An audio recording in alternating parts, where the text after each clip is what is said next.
What is going on, everybody? Welcome back to another Serious Angler podcast, episode number 214. As always, I am your host, Bailey Egbrett, and joined with me, the captain, Mr. Andrew Full. What's going on, dude? It's good to be back.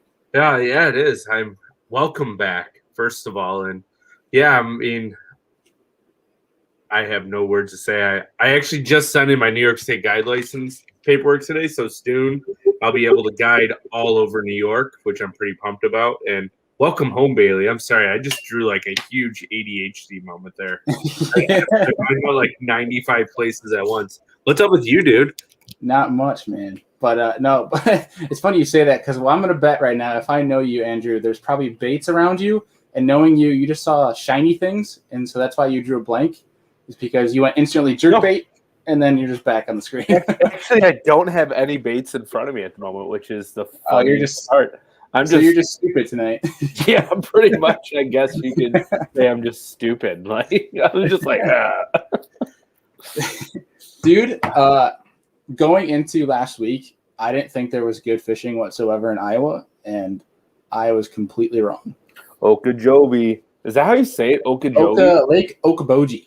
Okoboji. Spirit Lake. I was missing the B. Dude, that place is it's like they never seen a chatterbait in their life.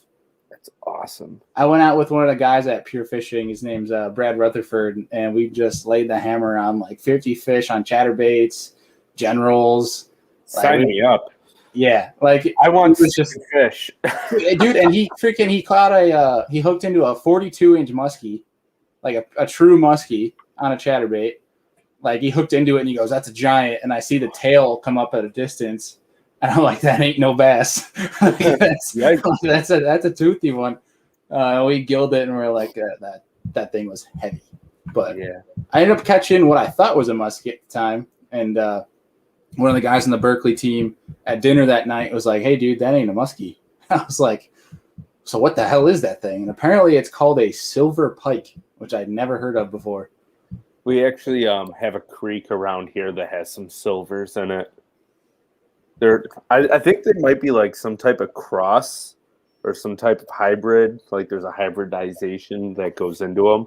But I do have one little small creek around here that you can catch some silvers in. They're real cool. They're almost like a bluey silver color, like more silver with like a blue turquoisey sheen to them, right? With dude, it was weird. Orange tails. I didn't even really pay much attention to it because like it was like really slick, calm, and it was sunny, and like we were smashing them on the chatterbait, and I threw a general. I skipped a general in between two docks. Like it wasn't even under a dock; it was in between two docks. And I felt that typical like thump you get just throwing a weightless Senko. I leaned into it, and it just started doing death rolls to the surface. And I'm like, "That's not a bass." Like I thought I had a gar for a second. I was so confused. And then it fights a little bit harder, get it to the boat. I'm like, "Oh, it's a muskie." Like, catch my first muskie, and that was the most boring thing ever. Took a quick picture with one of the girls that work with us, and then put it back. And then realized that night they're like, "That's a silver pike," and apparently that's more rare in that lake than a muskie. We caught there was like 12, 13 muskie were caught that week. Like a lot of people caught them. We got back. We're talking to the muskie guy who's like huge into catching muskie, and we're like, "Yeah, fish of 10,000 casts our ass." Like you're catching them on wacky rigs. We're like, "That's the easiest crap ever." Well, we got a bunch of people tuning in right now. Real quick, shout out to one of our boys here, Mr. Brandon Berlinski. Caught a 7.5 pounder on one of our local lakes. Doesn't count, and I told him that. It doesn't count. Just for the record. Fairy wands and Senko bass don't count. Hey, it counts. Oh, okay. I take it back. It doesn't count because he's name dropping in here. So you've been revoked. But either way, dude, Iowa was a blast. Berkeley facility was like walking into NASA. And that's about the extent as I can talk about that. Yes, Brandon, I'm actually very jealous, but congrats, buddy. Berkeley facility, dude, like I talked to there were some big media professionals there. And a lot of them basically just agreed that they are at least 10 years ahead of everyone else in terms of their R&D and the actual research they're putting behind their studies. It was pretty eye-opening. And let's just say I've been moving a lot of my bait selection towards the old Berkeley power bait in Maxent. So hopefully down the what's that? I got to get some more Maxent stuff. I've been wanting to get some creature hogs just because I feel like nobody uses them up here, and I just never buy them because I don't think about it when I buy stuff. So yeah, it's on the list. It's pretty dope, and hopefully in the next few shows here I can start unleashing some stuff, which will be pretty sweet for you guys. I'm pretty sure I can unleash it right now, but I'm not going to, just for the sake of I just got this job a month ago, and I don't do anything that's going to compromise yourself. So. No, but it's really exciting. Like it's something so it's exciting to the amount that like I want to talk about it so bad, but I won't, and it's pretty exciting. But either way, basically other news that we got for you guys. Obviously, Andrew, what I have in my notes here is to talk about you are now guiding for trout. Trout, steelhead. So if anyone wants to come up and get on some good old steelhead fishing. Not only that, I can do once it comes in the mail in about 2 to 3 weeks, I'll be able to guide on all the inland lakes in New York State as well. So just about any of the Finger Lake that's not connected to a canal system that's monitored by the United States Coast Guard regulations. But I can also guide on those because I have my captains. Kyle, that was an awesome day. I saw Greg commented here too, WFO I had him out on Saturday afternoon, and we caught a bunch of smallies. I felt really bad because all my big fish just disappeared, and we were catching a bunch of 1 to 2s, but he did catch a couple big ones. And yeah, but I can't wait. Brown trout, steelhead, salmon. I know how to do some stuff for my boat for them as well, so that's all stuff we're going to dabble with this fall. Some other news I'm not going to announce yet because it's in the works. So later on this summer, you'll probably hear some bigger news. Yeah. We got a lot of news that are like on just the boil to be unleashed. Yeah. And it's really exciting, but also a bummer because we can't talk about it yet. But Kyle, real quick, dude, I would love to talk about this, but I'm going to save it stick around towards the end because we have a really good conversation coming up tonight with our boy, Mr. Caleb Bell, who's been sitting down there in the queue, bored out of his mind. Don't forget, guys, set up already. 2 questions tonight. Coffee. I think we're going to have Caleb choose one, and then either me or Bailey will choose the other. Does that sound good, Caleb? Sweet. We can't hear you, but we could just nod the head. Just nod the head. Okay, cool. He's cool. Perfect. But yeah, no, it's going to be a really good conversation tonight because basically what we're going to do is, I know for us northerners, we're getting a lot of fish that are just starting to get on the bed, or if not in the heat of spawn right now. But down in Caleb's area and further south, they are moving off the bed. They're getting in that post-spawn phase. And we're going to talk about how to follow those fish from on the bed, following them off, and how to locate big fish and kind of dive into a whole bunch of different topics that have to go along with that. So like Andrew said, make sure you guys are being active tonight in the chat. Get some questions in. Let's have a really good conversation. And obviously, you'll win a bag of coffee if you're active enough. I think following that, dude, I don't think we have any more notes for tonight. Let's get Mr. Bass Quest on. Mr. Caleb Bell, how are you freaking doing, my friend? Doing good. Dude, I think first things first is I need to catch up on your travels recently because you went and made a trip up north, and it sounds like you had a pretty damn good time. It was insane, man. And see, we have a lot of really big brown fish around us, but the population that you guys have up north of just like those 3 to 5 pound class just amazes me every time. It's like we put in, I think we probably fished 10 lakes in 6 days. And it's like you catch 20 pounds on every lake that you dump into. You can dump into there and fish for 3 or 4 hours and have 20 pounds. Like, you can't do that anywhere around me. Yeah. But got my personal best. I would have broke it like 4 or 5 times, but I ended up catching those 6s, and so that kind of bumped me up. Well, I'll tell a quick story here, and I'm going to tease you a little bit. Not tease you, but more just like, I don't even know. I called, so you were out with our buddy Zach Hall. And Zach calls me, asks me what I'm doing. We're fishing. We're both fishing. And he goes, oh, yeah, Caleb's throwing the floating fly and putting on a clinic in front of us. Yeah. And I was just sitting like, that freaking prick. He's always throwing the floating fly, catching fish in front of everybody. Because it worked on Sinclair. And it didn't work as great as I thought it was going to. But if you saw a fish on Panoptics that wouldn't need a jerkbait, you could throw that on them and pretty much catch them. But there's actually a secret little worm that a buddy of mine showed me. It's like a 4.5-inch finesse worm that I had put a freaking clinic on Sinclair. Like, you wacky rigging it, or like you put it on a Nope, jig head? it's a little tiny lightweight Texas rig. You wouldn't believe it. You literally throw it out there and you just reel it. It's a straight-tailed 4.5-inch worm that you just reel through the water column. I believe and we were going like there'd be 40 boats out there on the mile roads, and no one's catching them. I could go in there with that thing and just bomb it out there and start just whacking them.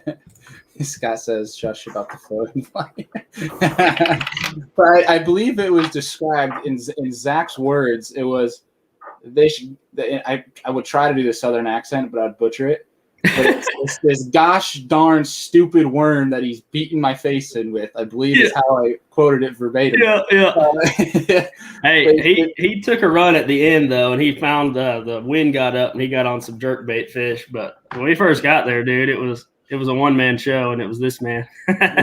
He was like, it's PTSD from Nickajack when you beat Zach and I's face in on that Nickajack. Either way, good time. But I'm glad you got to go up and get up north and get on some Man, I love it up there. Got that cold weather, now I'm back here, and I think it was like 83 today or something. 83 and 1,400 boats on your lakes. It sounds like a great time. Man, this lake it's gotten, in the past 3 or 4 years, it's gotten really beat up, but this year especially, it's just been on a whole nother level.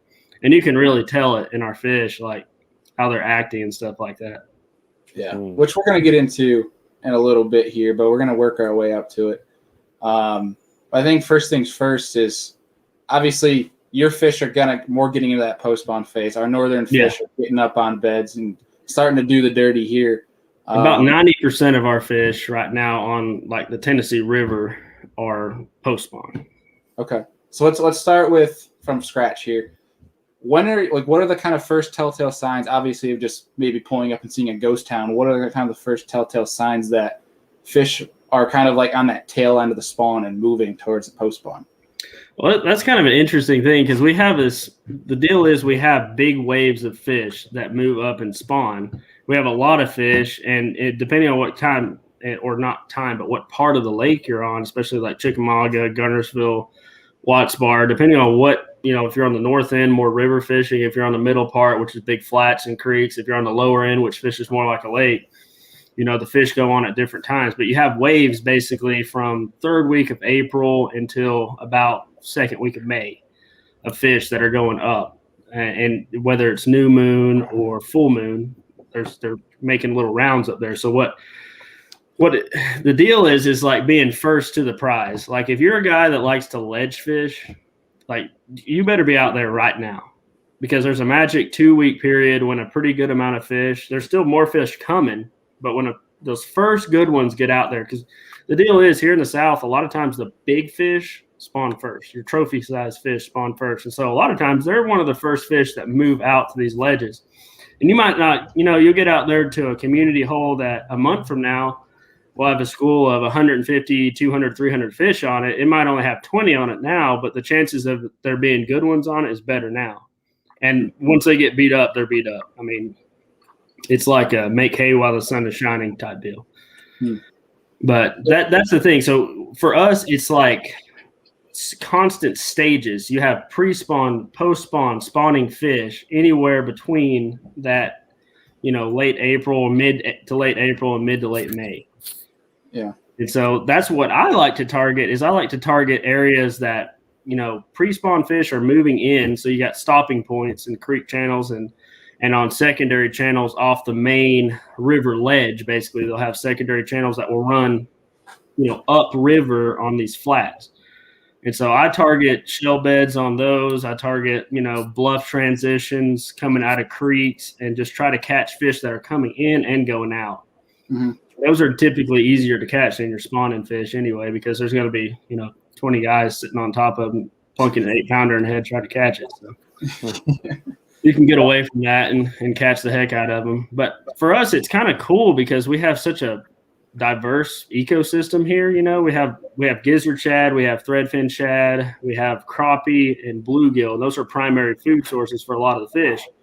So the cool thing is, like, I target these secondary areas that post-spawn crappie because they're a big meal and it's easy to catch. And so a lot of the really big bass, they'll actually stay in areas, especially big creeks and stuff, they'll stay in those creeks for a long time before they move out. And some of them just don't move out. There's pretty good populations of resident fish. We have these big lakes, so you have it's probably 50-50, honestly, fish that stay in creeks versus fish that live out on the main lake and stuff. Real fast. I know we're talking about post-spawn here, but one quick question on the spawn. Yeah. So you mentioned these trophy fish that move up. Do you think those fish move up first because they obviously have bigger bodies, so it requires less of a temperature requirement for them to pull up and do their thing? I think a lot of it is it could just be a biological clock thing. It's like those big ones are really impatient. You'll notice a lot of times, even in February and March, when the water temps are still ultra cold, you'll have a cold front and drop them down into the 30s, high 30s. And those fish, once they commit really shallow into like 2 foot of water, they'll stay there during that. And you can catch them on a trap, burning a trap. It's like they're the first ones that are up there shallow and trying to get this done and back out. Yeah. So okay. I don't really know exactly why they do that, but it's just kind of a general rule of thumb. A lot of the biggest fish. Now, the exception to that rule, and what's kind of nice, is we have that stuff upriver, like I was taking you guys live bait fishing on. That doesn't get enough water in the backwaters up there until the water gets to summer pool. We have a drop, about 6 foot drop or so during the wintertime. Mm-hmm. So those fish won't commit to spawn. They're usually some of the later fish. You catch them in May, and then the latest I've ever seen, I think we caught like an 8-pounder in the back, way in the back of a creek that was spawning on a bed in like first week of June. It's the latest I've ever seen one, though. Ooh, that's late. Yeah, late. But water's real cold back in those creeks, Yeah, so it makes just sense. Like 65 degrees back in there. Charles Blood, real quick, says, are you looking at the moon cycle at all for these spawn fish? A lot of times it's funny, a lot of guys get locked into this moon cycle, but what I see is when it gets around the spawn, they'll just come up in waves. Like if the conditions get right and the water gets stable, and I think it's mainly because I fish river fisheries. So those fish kind of have to make hay when the sun is shining, as far as when the water gets stable, it's not running a ton of current, the water's not dropping, the water's not rising. When it gets right and that's happening, it doesn't matter about the moon phase. They'll just pop up there and the wave will go on. Yeah, do you think that there's a difference in kind of like what you should be looking for spawn to post-spawn fish versus a lake and a river system? Oh, yeah, 100%. So another thing that we have kind of in my general area is we have these little highland-type reservoirs. And the cool thing about those is like it's kind of a cool thing and a bad thing. It happens all at one time. And I'm sure a lot of your northern lakes do the same thing. It's like 1 or 2 waves, and if you're not there during that 2 weeks, you'll completely miss the spawn. But they'll all slide up at the same time, and they'll make a huge push. So these highland reservoirs around here, a lot of them have tons of creeks, tons of a million points. You know what I mean? Like even though they're small lake, the million points on there. And when you go back in the creeks, there's a million secondary points into the creeks. And so those fish will be like main lake, and then 48 hours happens and they decide to spawn, and they're all the way back there spawning. And then within 48 hours, they're all the way back out. You know what I mean? It's crazy, but it's kind of cool because if you catch it right, it can be insane. You can walk across fish. Yeah, that was going to be my question for you. So like when you're realizing that they're leaving the bed, that it's towards that tail end, are you going to go right to the transition areas, or do you think that fish completely just skip over that transition area and go straight to the ledges? It depends on what the bait's doing. So certain years, if the water temps are warmer and the fish are going on, you have these kind of fluctuations to warmer faster. You'll have bluegill that'll start going on. A lot of the highland reservoirs and stuff, they have not only gizzard shad and threadfins, but they'll have like blueback herring. And blueback herring spawn at a colder water temperature. So what you'll find often is the bluebacks will kind of move back almost in conjunction with the bass. And when they're back there doing their spawning thing, the bass will kind of stay there with them if you can find those areas. And same thing with the bluegill.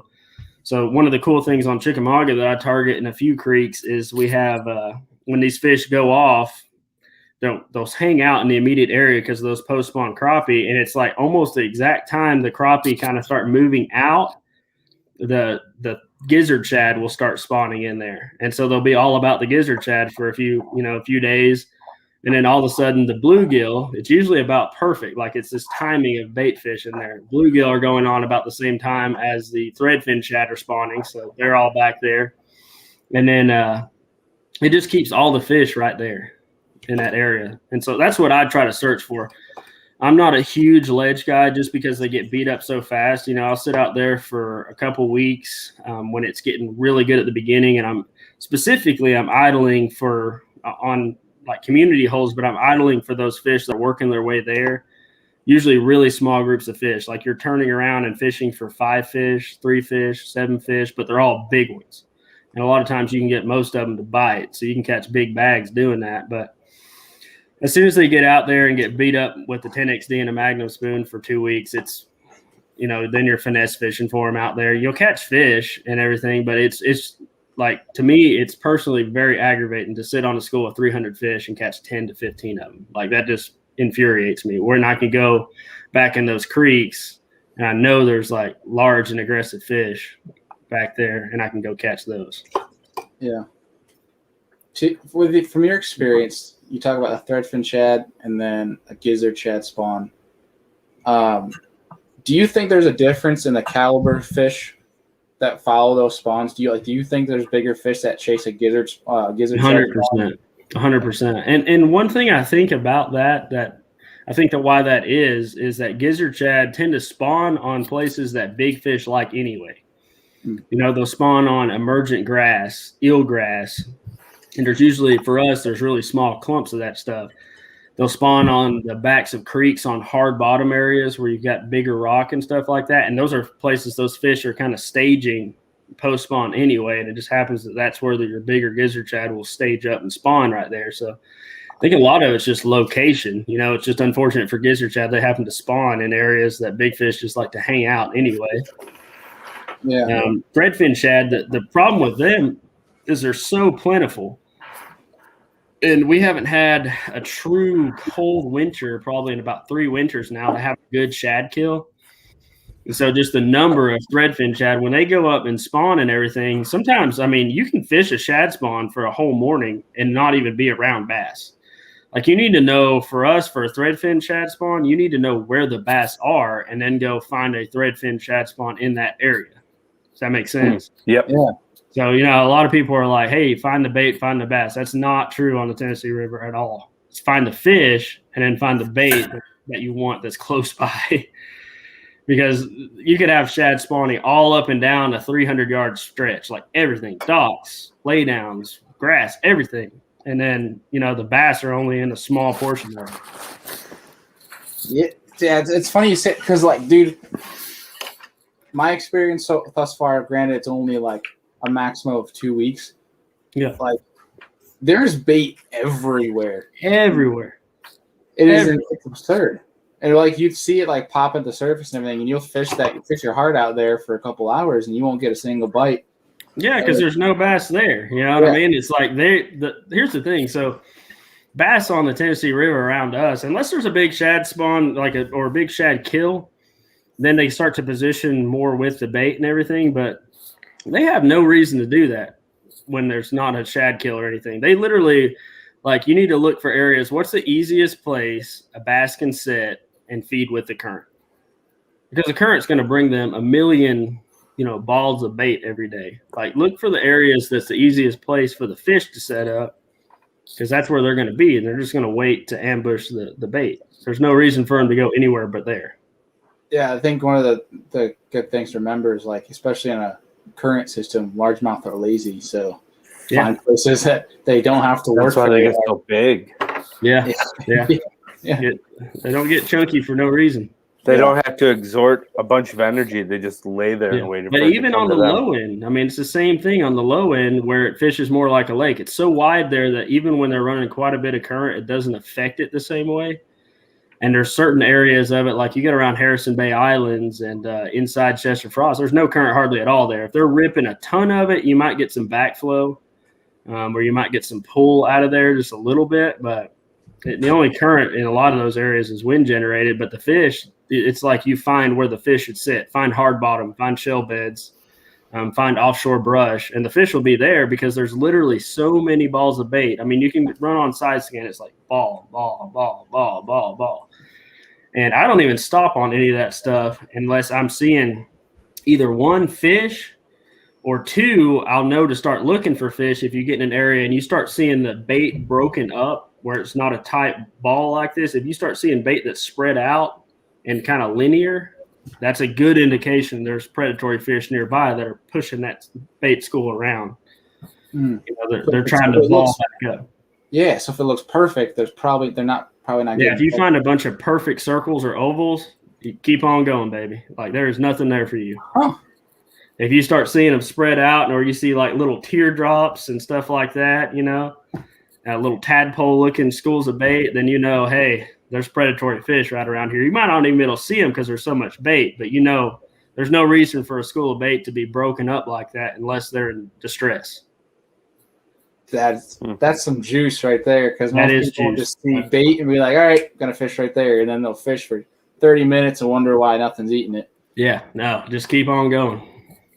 Keep ripping it until you see that bait broken up, and then you know right around that area. And that's really good to know when you're talking about grass, because sometimes it's really hard to spot fish in the grass on side scan, and sometimes it's really hard on chunky bottom to spot fish on the side scan, especially if you're side scanning deep to shallow.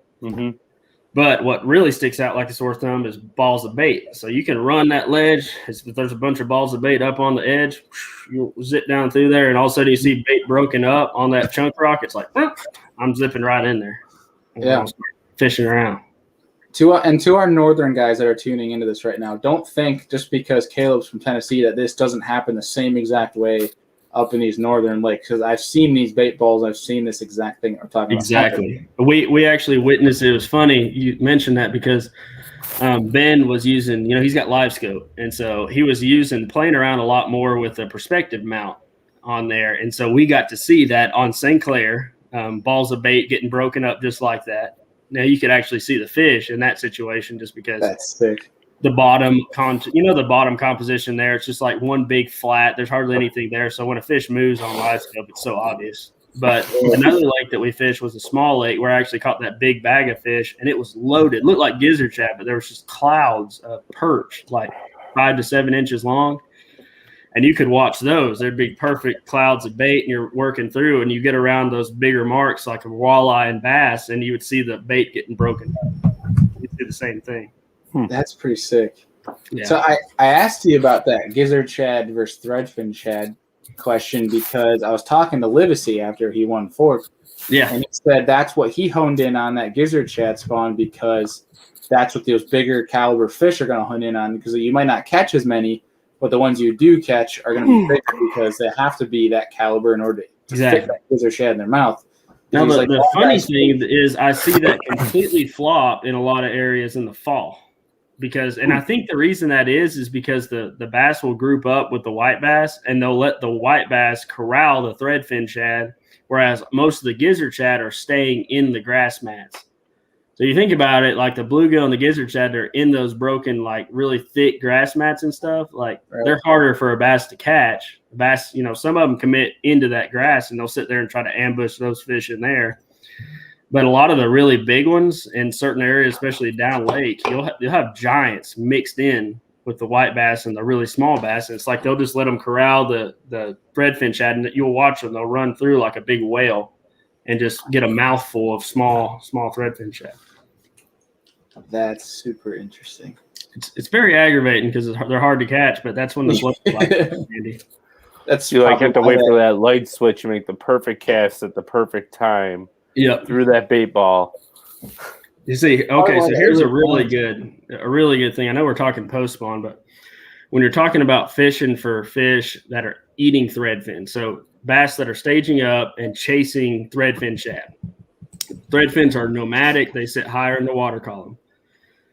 And so what the big fish do, the best way to catch those fish, because when they get up there in that ball of bait, it's like throwing into a ball of sardines. There's so many bait fish packed so tightly. And like I said, those big fish, they're not sighting in on anything. They're literally running through with their mouth open and trying to get a gulp of as many of those little shad as they can put in their mouth.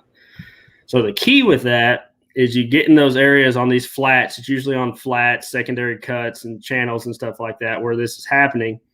And you figure out where the fish sit when they're not schooling up on top of the water, when they're not pushing that bait. Where do they sit to look out there and go do that? Once you waypoint that, you turn around and you throw that floating fly. It looks like a dying shad. You throw it right on those fish on that waypoint. I don't even cast at them a lot of times when they're up schooling in the fall. I'll just wait for them to get done schooling, and I'll fire right to my waypoint over there. It's usually about 10, 15 yards away from where you're actually seeing the schooling activity. There'll be like a hard spot or just a depression, and that's where the fish will sit. And if you throw then, you can just wear them out. You can absolutely destroy them.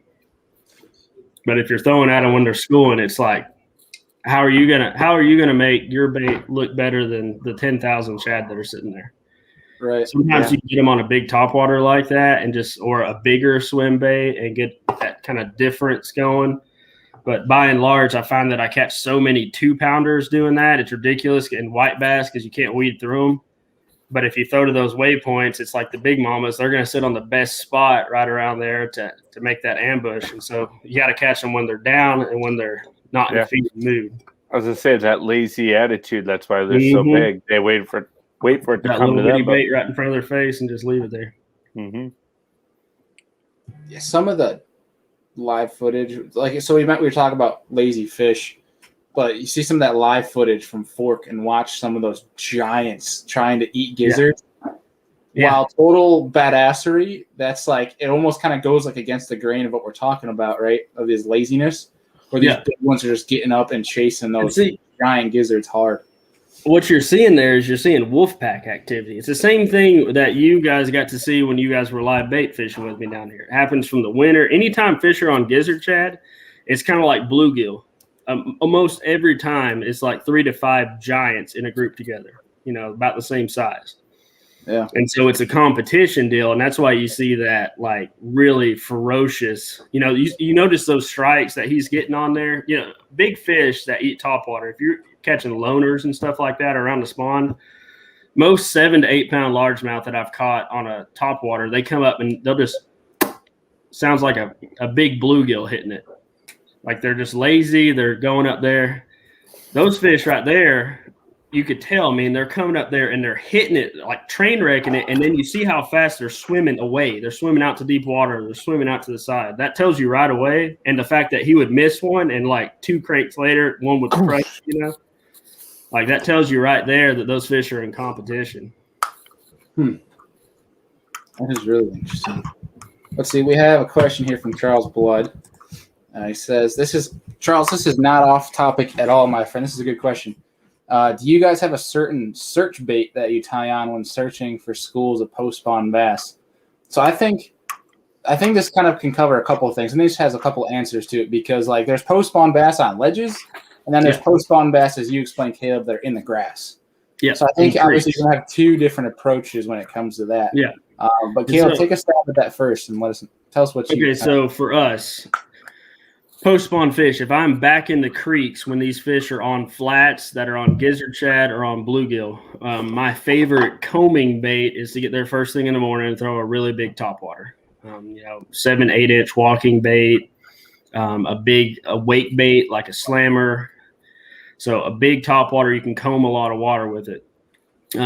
What happens is a lot of times these fish are moving out as well. So I fish a lot of, like I was saying, bluffs in the creeks, 70 degree, 45 degree banks, rock transitions and stuff. When I'm working down through those, I really like, and this is kind of a weird one a lot of guys don't think about, even, it's 70 degree water, but pull out a jerk bait. You can really comb some water there, and those fish are feeding up a lot of times. You can work a jerk bait relatively fast through there. And then a really big glide bait I'll throw across there too, if I'm just wanting to search and see where the big fish are. Because you might have a stretch that looks good that's 100 yards, but you'll find that 20 yards of that, you'll get 3 or 4 follows of a 6-7 pound class fish. And you're like, okay, I know what part of that they're sitting on. Then you can extrapolate that out. If I'm out offshore, and then at that point it's a graph game. When you're talking about those fish that I'm going to be looking in 15 foot of water or so. Unfortunately for us, like these mid-range schools now, the 15 to 18 foot, they get gone when you idle them. but it's a really good idea of where they're at, right? So you can come back to those fish later, and sometimes they'll set back up on it. And then once they get out on ledges, the last few years, I've noticed a lot of our fish are anywhere from 28 to 35 foot, sitting way further than they used to off those ledges. And so those fish you can auto ride across and turn around and fish for them. Is the water getting clear by any? Yeah, we have a current right now, so we haven't had a ton of rain. And so since we don't have current, the water has gotten a lot cleaner. But for us, clean on the Tennessee River is like 6 foot visibility. Typically, like what I like to see is 3 to 4 foot visibility, and stain for us is like 8 inches, 6 inches. I was gonna say like 6 foot viz for us is dirty. Yeah, exactly. No, that's literally exactly how I was going to answer that question. Is if they're going to be in the grass, I'm throwing a top water, and basically my search bait, if it's going to be 10 feet or deeper, is going to be side imaging or down imaging. That's going to be a search bait if you want to be efficient with it. Yeah, and that's the only reason you can't do that on the bluff wall is just because you get interference and stuff. So you actually have to fish for those fish, and that's why we're pulling out the biggest swim bait you have in your box. Can really help you because you can just bomb cast. I'll sit right up against the bluff wall and bomb cast over there and pull fish from cover. Yeah. And just pull as many as I can. I'll fish. The trolling motor be on 7 or 8. I don't want them to bite it. I don't care about them biting it. I'm just literally pulling as many quality fish as I can out, seeing what lay down they're in, seeing what rock pile they're in. Then I'll turn around and come back and fish for those fish. Usually with you'd be surprised, like a 16th ounce shaky head or a Cinco, something like really finessey going back through to catch those fish. Yeah. And every once in a while you get a day that they just bite the glide bait too. Like you'll go down a stretch to try to like scout for fish and they won't even follow it. They just come up and train wreck it, and that's cool too. So yeah. Yeah. So like post-spawn fish, the first thing I think of is a bluegill spawn usually. Yeah. So, and I mean, a lot of times the first 2 baits I throw is either a popper or a buzzbait, and I kind of work down the water column from there. Yeah, I can't really tell like you. Buzzbait. I can't tell you how many big bluegill, especially early, especially for if I'm seeing that water in like the low 60s, upper 50s. Man, that buzzbait is so fun to throw. It's but fun. I've really gotten on to that bigger jackal wake bait that they've got now. That thing is so sweet. It's got the one prop on the back. And it's got a bill on the front of it, and it works just like one of those old stick wake baits. It's got a nice little roll to it, but then it's got the prop back there. So, I mean, it's played for me like all the way through because I can work it like a buzz bait and comb the flats, and they'll eat it like that, or I can like pull it and stop it almost like a chopper or a devil's horse, or I can fish it like you truly fish a devil's horse in the spawn time and just barely. And the bill on that thing will actually push it back just like a devil horse, and you can fish it in the same spot. And it works freaking dynamite. But that was one of the coolest bait finds that I had last year, just getting those things. I thought they would be good for one thing, but they ended up being like a really versatile bait. Yeah, jack of all trade.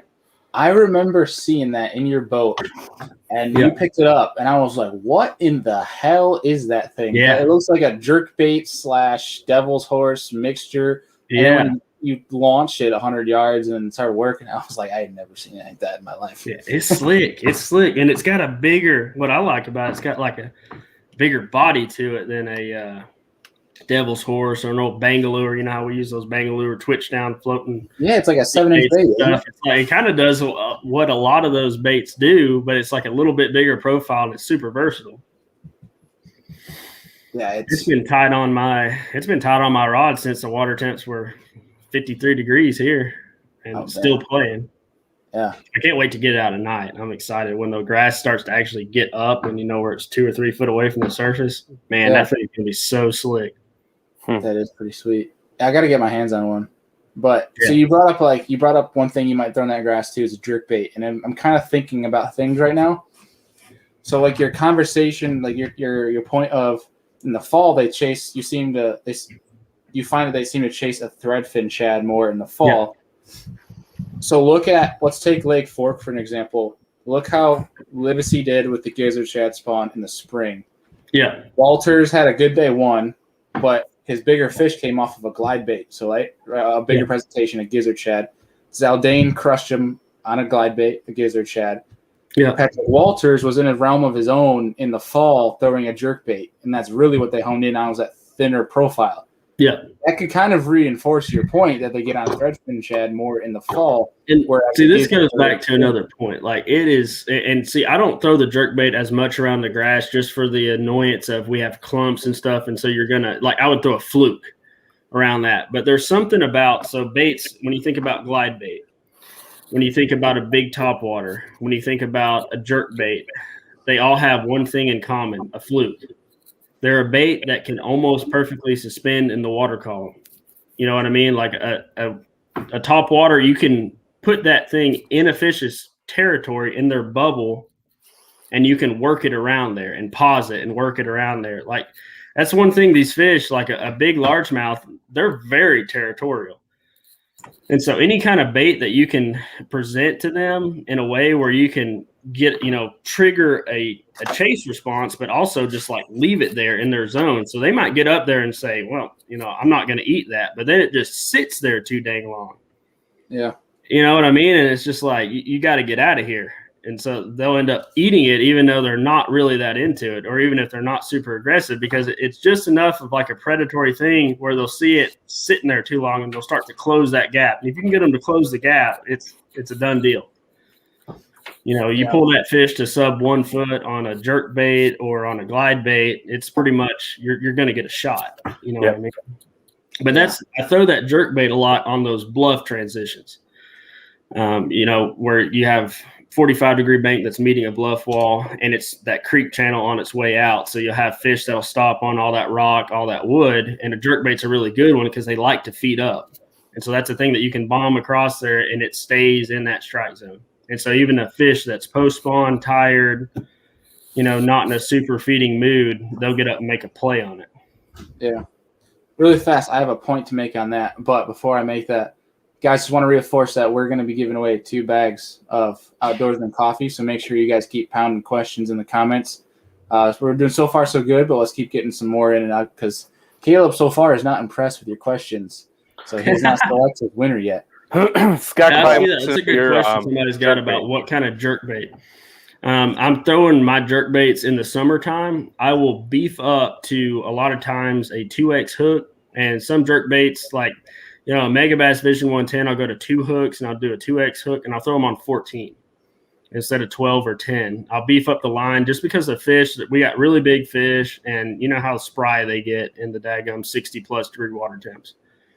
And so I will upgrade my hardware to either heavier hooks, really just heavier hooks, but they might be short shanks in order to get my suspend. For me, I like a suspending jerkbait or a slow fall.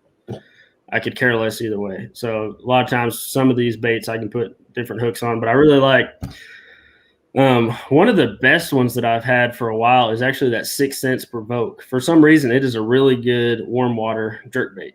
I don't really know why. A shadow wrap is a really good warm water jerkbait. And then I'll do those Vision 110 silent.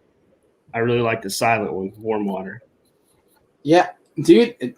I've been playing around with the provoke a little bit, and I have a little shallow flat, basically one of our local lakes here, and I put the 110 on one rod, and I put the provoke on another, and I went 5 fish to 1 on the provoke over the 110. Yeah, of like it was. The actions are relatively similar, but it almost kind of makes me question maybe the knock in there.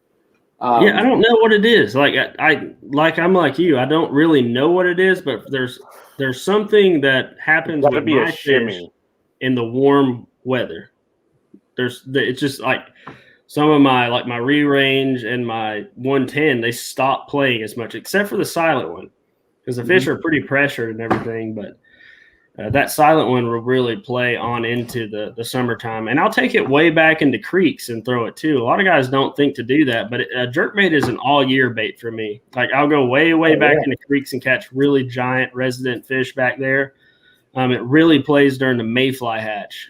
You get all these – you get bait fish that's up there feeding on the flies. Well, the largemouth and smallmouth that you want to catch, they're eating the bait fish, not necessarily the flies. And so by imitating that and keeping something right in that strike zone, a floating jerkbait or a regular suspending jerkbait. It's one of the best mayfly hatch baits, and it's completely underutilized.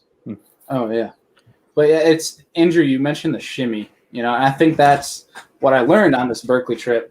Being around Mark Sexton for so long, who's a genius when it comes to secondary action of the bait. Yeah, and that's one thing. So I am allowed to talk about Berkeley's new jerkbait, which is the Stunna, which is basically people like to call it Berkeley's attempt at a 110, and basically what's cool about it is it's like a reinforced bill. So everyone's broken 110s and been heartbroken. Yeah, that Stunna has that same darting action. It has a reinforced bill, but what's really cool about the Stunna that I got to see up close when the bait tanks is when they twitch it, it would twitch the side and then it would just shimmy down. And you could see it. It was very visual, the shimmy. Yeah. That's what was freaking dope about that thing. The re-range does that too really well. Yeah. It's got a really hard kick too, even on like a pretty moderate pop. The re-range, I mean, it has a long range. It's almost like a glide bait, like an open water glide bait. I mean, it really – and you can cast the dang thing a mile. Well, yeah, so, like, that re-range is like a hard, like – and that 110 is more of like a – if that makes sense. So, like, each jerkbait has a different sound. I haven't played with the Provoke, so I don't know what it sounds like. But even, like, the pointer, like a 110, like a 100 pointer is like an in-between of that knock and the – in the rattle. And that's what, the quieter ones seem to play more for me, like just thinking on it now. A Shadow Rap's not a very loud bait. Silent Vision 110 is obviously silent.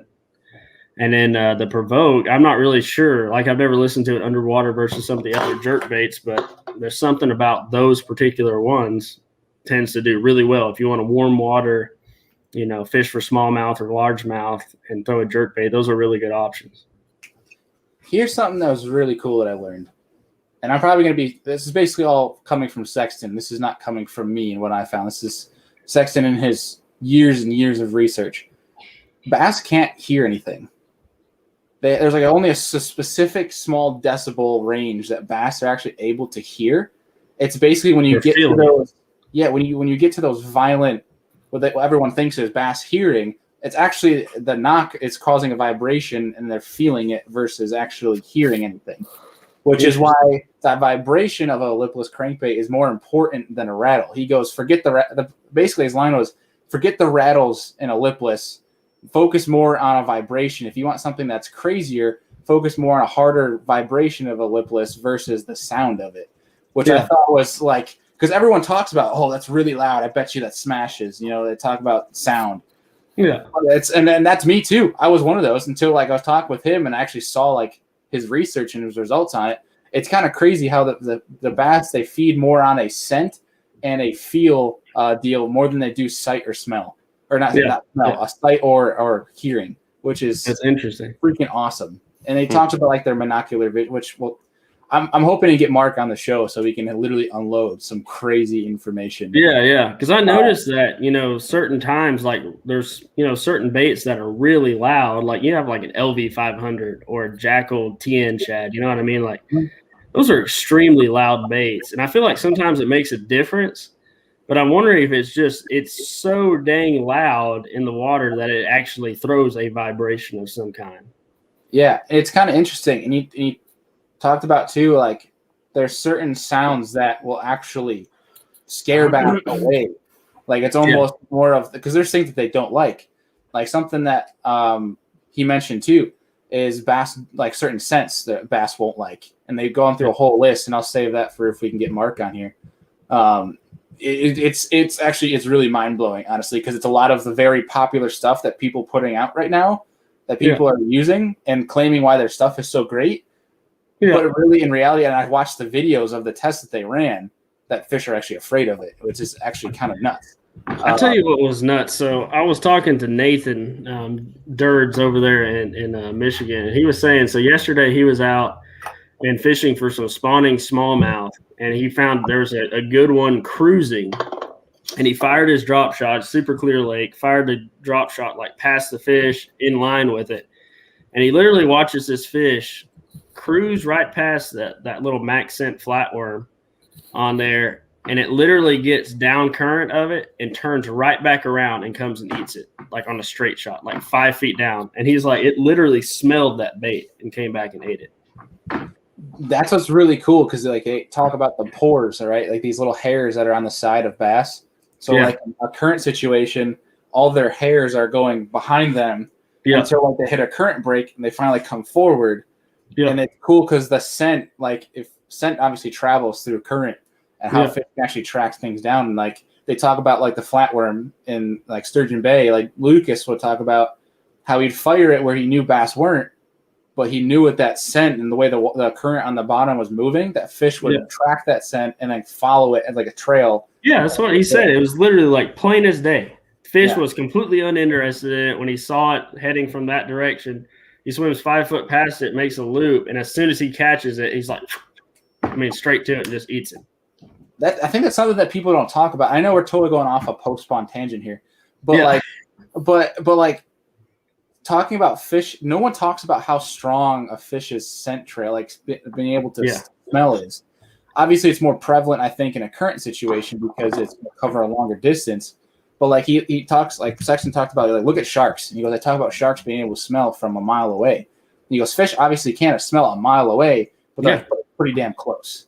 And so here's a good representation of that for you. So one thing that I do right here, it's about now actually on the Tennessee River, is you have a lot of really big catfish that are moving in and out to spawn and post spawn.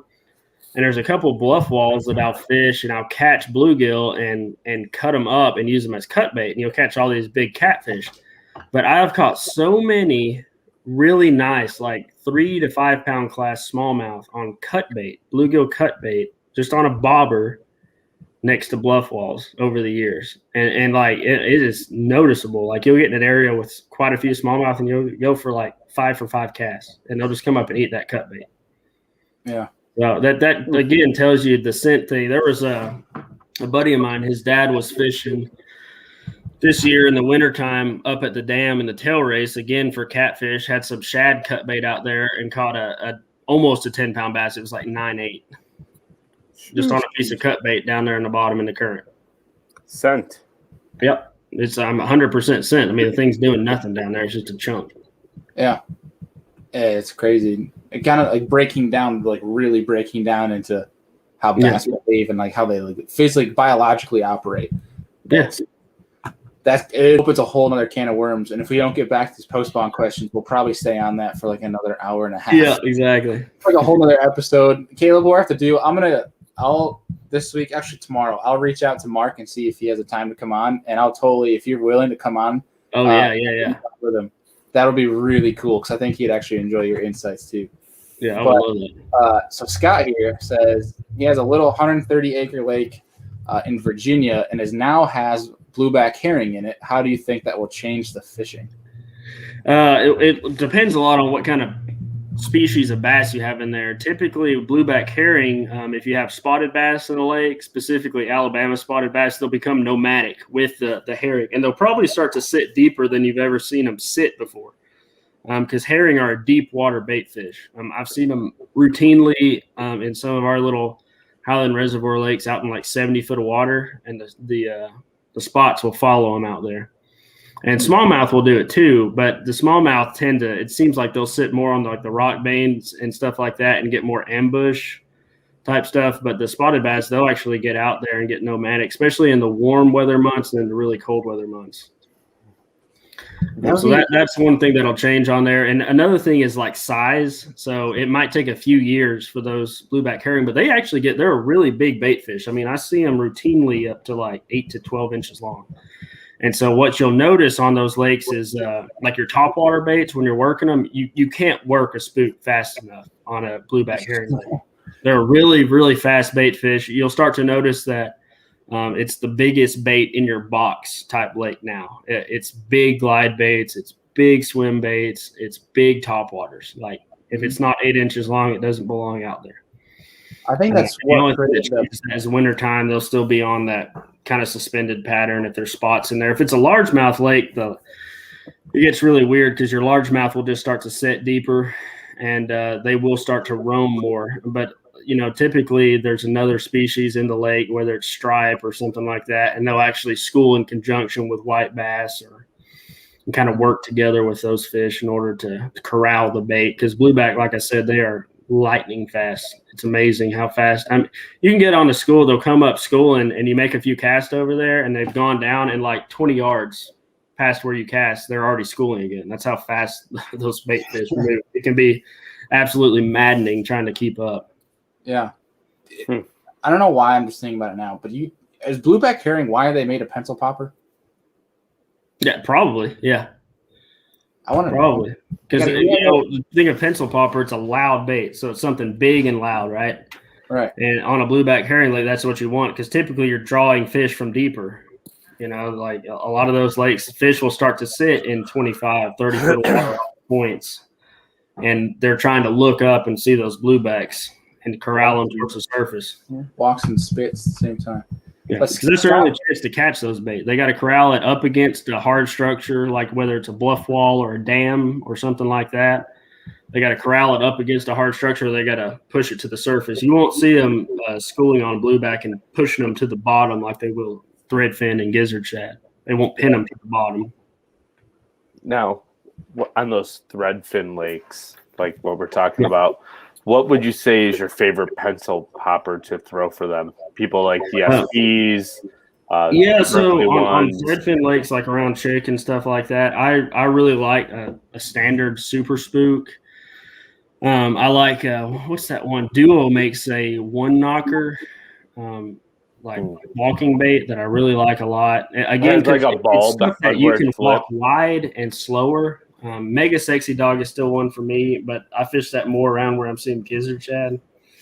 But wide and slower tends to be kind of the deal with the threadfin lakes, whereas blueback, it's literally like you're straight retrieving it and then trying to get it to walk at the same time. It doesn't even walk right. It's like skittering and flopping across the surface, and that's the speed they want. Yep. Yeah. I'm saying this more not to try to seem like I'm pumping Berkeley's chain, because I've been using these for over a year now before I even had the job that I have now. The Berkeley cane walker is pretty damn good too. Oh, dude, yeah. Yeah. I've heard tell. I don't actually have one in my box yet, but I've definitely gotten some word from some of the sticks around us that are like, you don't have it, you need it. Vixen's another good one.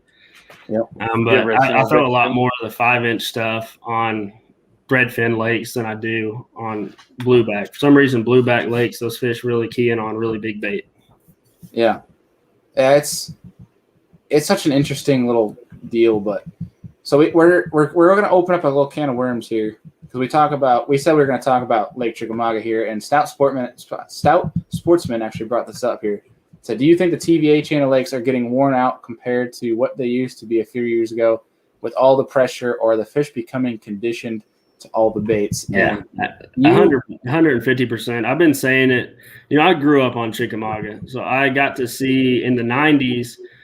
It was a lake that was known for catching numbers of fish, but no size at all. Like if you caught a 5-pounder, you called everybody you knew to tell them that you caught a 5-pounder.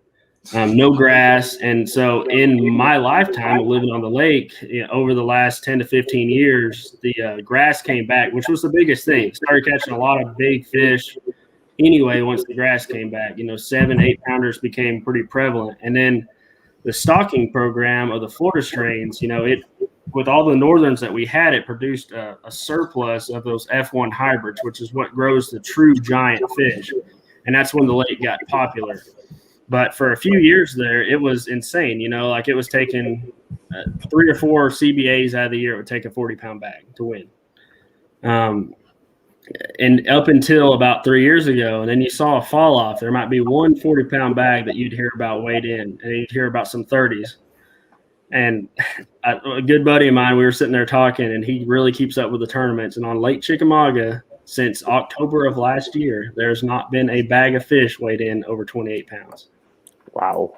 That's a big fall. The CBAs this year, I'm talking like the one that just had last weekend, took 22 pounds to win, which is absolutely unheard of. And the weights dropped off. I think third place was like 17 pounds. It really, these fish have gotten their teeth cut in, like knocked in so bad, because we have 4 or 5 ramps that routinely have tournaments out of there, and it's almost a tournament on each of those ramps every day of the week. It was crazy down there, dude. Like, yeah, it's absolutely nuts. It's a madhouse out there. And the thing is, we have this big lake. You think of Chickamauga, like if you look at the acreage on it, it is a huge lake. The problem is it fishes pretty dang small. And so like all this pressure and stuff that they're putting on this lake, it can't sustain it. Number 2 is we haven't had a really good cold front, which is a huge thing. Having shad kills and a good cold front spells bigger fish that get caught in the springtime. So that's one factor. 2, they've been spraying the heck out of the grass the last few years. And so our grass has been on the decline. And so you've got that going against you. And then you've got all this tournament pressure. And it's not just tournament pressure. We had more, our weekend anglers are out there because of the COVID stuff. I mean, there's just there's more people on the water last year than there probably ever was before. So just combine all that together, it's just kind of like a perfect storm. Another thing that I've been like hounding on for years now is TWRA has been stocking straight Florida strains into this lake. And they've done all the research and they know that what survives and what grows our giant fish is F1 hybrids. They're not doing anything for the northern strain population. So we're getting all this pressure and everything, and they're not putting back any northern strain into the water. And I'm like, it's a buck to doe ratio. Like if you don't have the same amount of northern strains that you do Florida strains, you can't have F1s. I'm like, you should just stock F1s in just like they do in a lot of the lakes in Texas and Mexico. Like if those are the ones that are doing it, just stock the F1s or start, pushing your northern strains back in there to keep that ratio going. Because otherwise you're spending a bunch of money and shooting yourself in the foot. Yeah, that's a really good point. I didn't even think about stocking, having that ratio there, how important that could be. But I never thought Chickamauga to be such a recreational boater lake to the point where they're going to spray that place. Because that's what we're going through here, dude. We're going through the same sad. thing. And some of our laws, like homeowners can pay, like associations can pay and just have, third-party companies go and spray the heck out of places. Unfortunately, a lot of those areas are some of the best spawning areas on the lake. And so those end up getting sprayed out. And I don't care what they say. They say it doesn't affect the fish. You'll go in there and you can be smoking them on 2-foot grass, and they spray that stuff in there. And it's like shad floating around everywhere. Everything's nuked. Like the fish are gone. And they won't come back. It turns into a mud hole because there's nothing to filter the water, and the fish don't come back into there. I've got one area I used to be able to run down some docks. I had like 30 docks that you could literally fish and rotate and fish all day long and catch fish on those docks. They would reload so fast during the spawn. And I hadn't done anything in there in like 4 years. We're going through the same thing right now, and it's absolutely ridiculous. And I've really been torn with the idea. And for those listening, like if you're in the north and you'd be down to get behind this, like start some sort of kind of, I guess, I don't even know how to describe it, but almost to try to take an approach to go after the DEC to try to at least pull back on the spraying thing. I think the biggest thing why they're spraying our lake so heavy is because no one's saying anything about it from an angler standpoint. It's a money thing, like the guys that have these big boats and huge lakefront properties are the ones that are paying all these taxes on it. It is a money thing. It really is, but at the same point in time, it goes completely against what we call our fishing game DEC, Department of Environmental Conservation. It goes completely against their mission statement. So people from the north and especially northeast New York State would be behind getting something like this. I have no issue trying to take the front and initiating something like that. But even for you guys too, like if Chickamauga had a Texas Fish and Wildlife the way that they run things down there, it'd be insane. What you guys could do. Yeah, and see that's the thing that I've talked about. So with they figured out the grass thing on the TVA. Like they know how to do it. Gunnersville does it. They literally mow the grass with these big like turbine things, and it cuts it, it deroots it, and you won't have to deal with grass in those areas for like 2 or 3 years. And they basically just cut canals, perfect for boating, out of those areas. And then if you like to ski or you like to do any of that, like there's obviously tons of open water because the grass only is going to grow because we have a winter drawdown. The grass can't grow, through the winter. It dies out and has to regrow every year. So it only grows to about 7-8 feet. So you still have all this area for recreation. You come in, you pay the same guys that are doing that kind of mowing, tilling thing down in Guntersville, and you have them do it. I would say it's probably about the same price as all those chemicals and things anyway. You don't have to worry about what it's doing to the water system. And not only that, but your grandkids that are out swimming across the, right underneath the dock after they pour that stuff. Because I've been in the water at the lake house after that stuff has gone on, dude, and it'll burn your skin. Like it's weird. Like you literally get itchy and stuff like that. We had a rumor of a fish kill on one of our local lakes here. It's very pristine. Yeah. I don't even care about name dropping it. It was called Cayuga, and you heard me talk about that out there. You know how my feelings toward this lake. Yeah. There's rumor of I say rumor because I don't know if it's 100%. I actually have a friend who's checking out if it is 100% of a fish kill on a stretch where they sprayed this grass. There are no houses on this stretch. There's no house for the swim, so it doesn't make any sense. Yeah, I've heard rumor of that they're afraid of hydrilla, which I don't understand at all. Yeah, I don't understand what hydrilla would hurt of anything. But I guess maybe what I'm trying to get at too is it'd be good to start an initiative to, one, stop the spraying, and also to get more knowledge of why the hell are you even spraying. For your case, I understand because they're not even spraying; they're mowing canals or places for these people to go out and. Which is the goal. And see, you shouldn't be allowed to, if you have a homeowner association, you have like a big line of docks, you shouldn't be allowed to kill grass in an entire bay to get your boat out. Yeah. And that's what you end up doing with chemicals. The stuff in that is pretty much the same crap that was in Orange 11 or whatever they sprayed in Vietnam.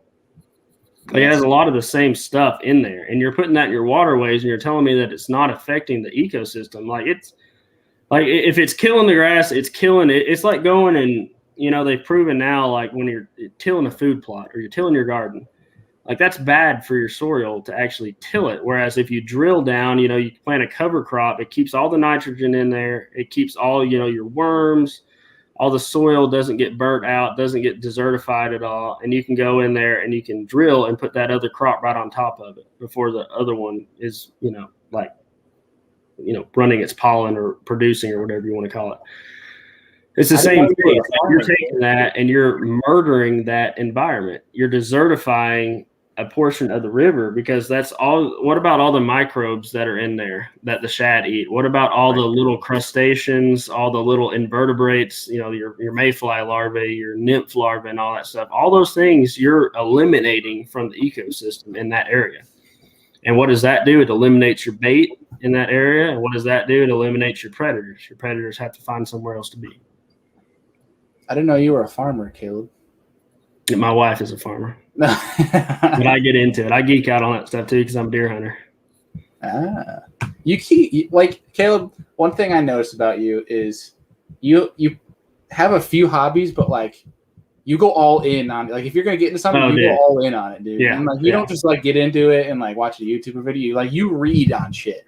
And that's I'll spend tens of thousands of hours, Yeah. I respect the hell out of that. But we have so getting back to fishing, because if we keep talking about spraying grass, I'm gonna get depressed and I'm gonna get mad. Yeah. I'm already sad thinking about it because we're coming up into spray grass season. Yeah. Which starts like right at the beginning of when our fish transition from postpawn to summer. They'll spray it and then the lake is just shot the rest of the summer until everything dies and the water temp drops below 60 and they start to group up again. It's just I know.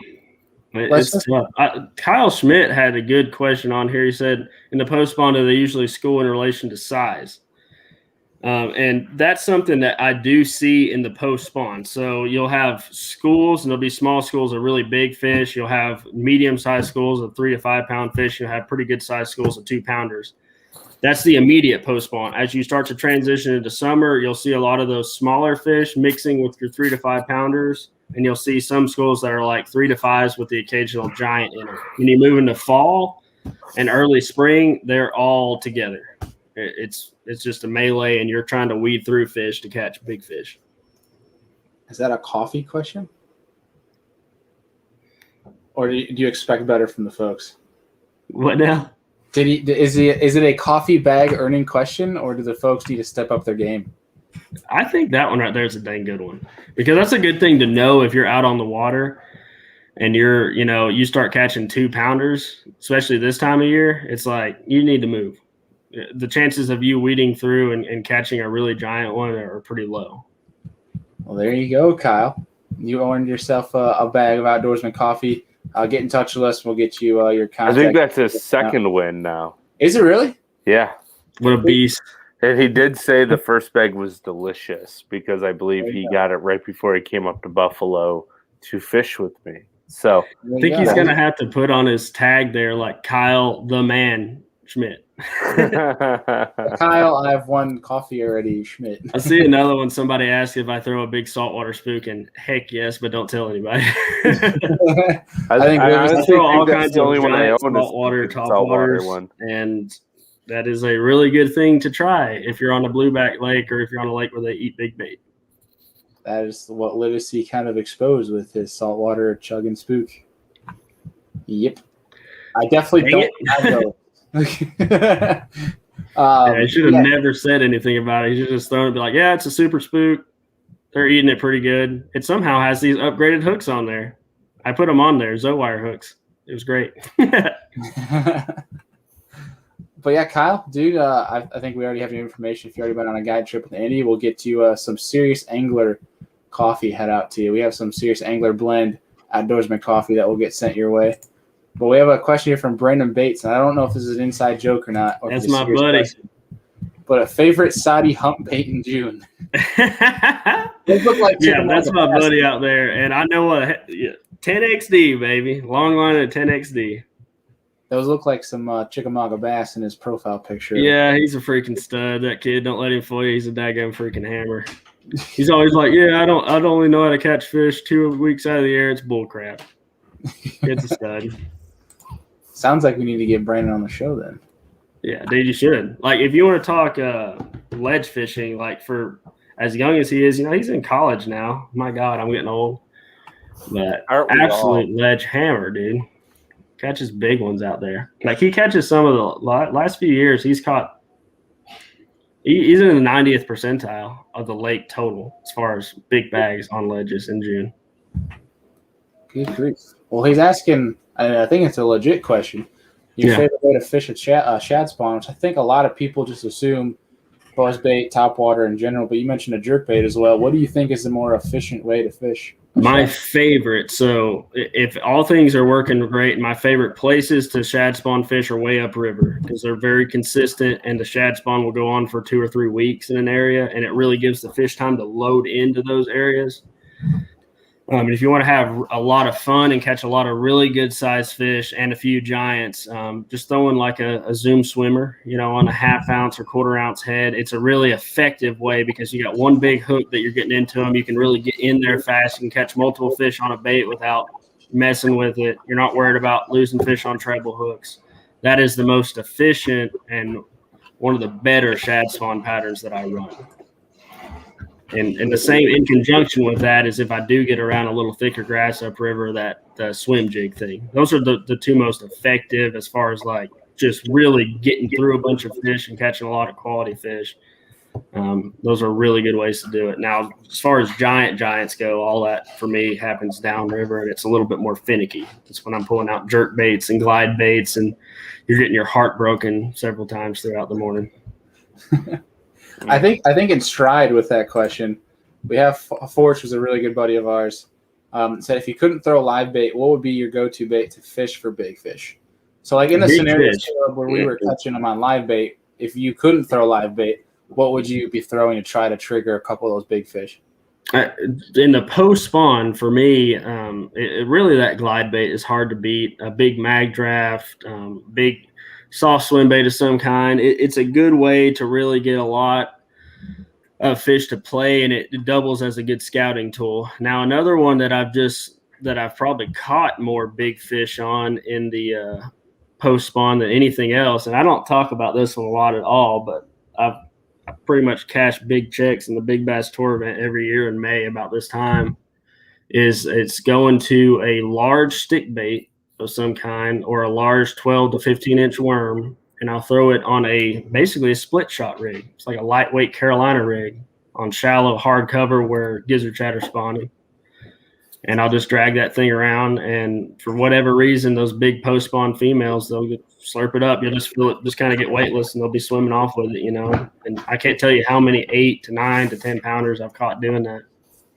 Just on a little – it's lightweight. I'm talking like 1/8 ounce, 1/4 ounce, fishing 4 to 6 foot of water. Interesting. Well, dude, I think – and it talks to post-spawn – I think we really covered shallow pretty well, and I think we covered deep pretty well as well. But I have one more question pertaining to that post-spawn deep deal, and then if Andrew has any more, obviously we'll break into more questions to wrap things up. But if Andrew, if you have any other questions, feel free to let them rip.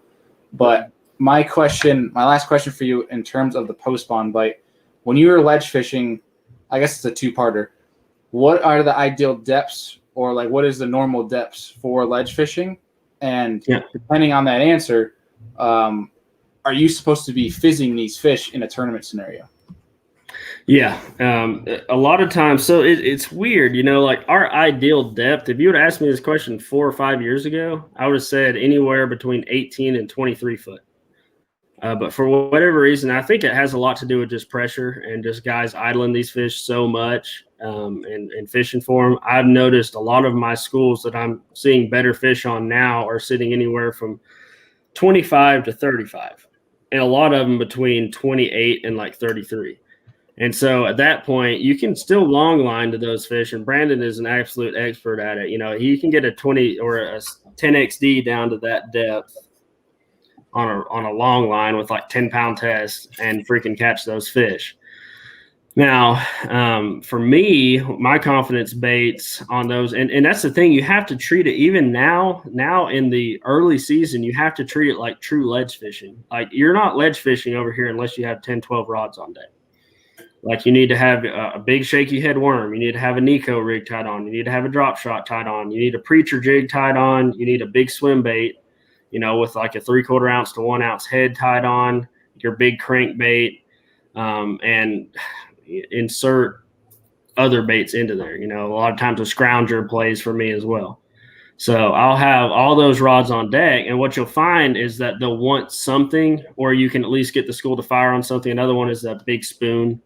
It plays earlier now than it ever has. We actually caught some fish on a spoon today, out on some mid-range schools and stuff, but just all that together. And what you're doing is you're just trying to incite some violence out of that school. You want to get everybody rowdy up and rallied together and start to, and then start feeding them different baits. But a lot of times what I'll do this time of year, it's weird. If you'd asked me this question 5, 6 years ago, I would have started with my 10XD and my Magnum spoon out on those fish. I'd start with that, get them fired, and then I'd catch them on the cool stuff as long as I could, and then switch to finesse at the end and catch as many as I want. Now you start with the finesse stuff. You get up, you don't idle the fish. You figure out where they are, and you come back, and then you go to where those fish are, and you start making long casts with a finesse presentation. Whether it's a football jigs, kind of pushing it. For me, Nico rig, drop shot. You catch as many as you can like that, and you usually catch a few decent ones like that. And then I'm going to go to my football jig, my swim bait, my scrounger. I'm going to catch as many as I can on that. Then I'm going to finish up with my 10XD and my Magnum spoon. And if I can get some fish to fire on that, then I'll revert back to finesse fishing.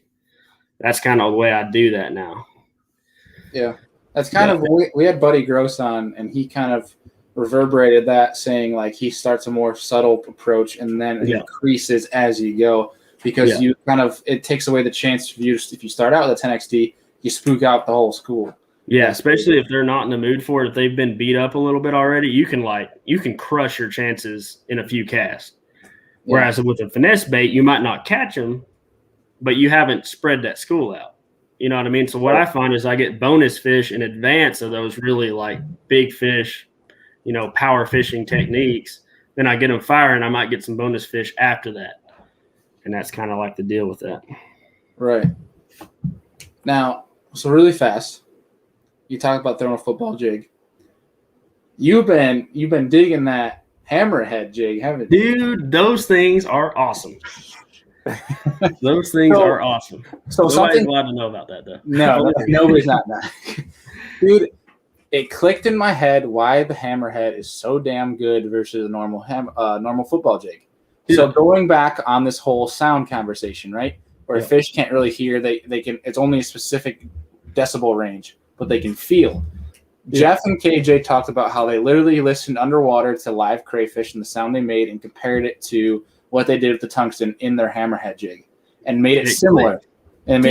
So those fish have the same feeling in their lateral line when that click is happening with those tungsten weights as a crawfish would. Yeah. And when that clicked in my head, when Mark Sexton said that, the first thing I thought of was the hammerhead. And it clicked in my head, and I just went, Yep. It really, dude, that thing is dynamite. And it works really good for one of my favorite techniques around here. And I tell you what they need to come out with is a big swing head version of that. Because one of the big patterns on TVA or anytime you get ledge fish at school out there is literally taking that thing, get a heavy enough weight to glue it to bottom, and you reel it. It's just a finesse crankbait at that point. And you're just sitting there banging it through shell and small rock and things like that. And it's amazing what kind of fish you can get to play on it that you can't if you're just dragging it. So it's funny you say that. Ken Duke, who is one of the historical geniuses of bass fishing, was on this trip as well. And one of the things he told me to try out, because I told him that when I use swing head, I don't even know how we got on the topic of swing heads. When I use a swing head, I'm usually dragging it. And he goes, throw it like a crankbait. It's like, what the hell are you talking about? That's the only way I fish a swing. Throw it like a crankbait. That's another one that's not as known, but it's funny, man. You can take and you're throwing that thing and you're working it like a jig. You're like, I'm not getting bit. What's going on? And then all of a sudden you just start cranking it and you're like, bonk. You know, they start eating it just like a freaking crankbait. I mean, they absolutely knock the crud out of it. They'll knock 2 foot of slack in your line. I've actually had one of my most fun days fishing like dirt shallow, like almost sight fishing fish with a swing head on an 8-to-1 reel with 20-pound test. Yeah, because you're just burning it. And I would cast it as far as I could past the fish, but I would see him cruising, and I would literally just burn and kick up mud. And as soon as I would hit like that hard thing, I would pause it, and you would watch him turn around and come over and smoke it. That's so cool. I haven't gotten him to do it in like 4 or 5 years because I just don't hit the lake at the right time. But that day, I think I caught like 24 to 26 pounds, and every fish was 4.5 pounds or bigger. It was so much fun. And they would literally come from 50 feet away to eat it. As soon as you'd hit that rock stop, you would see them coming. You just start burning it, and they would just chase it down and smoke it. Yeah.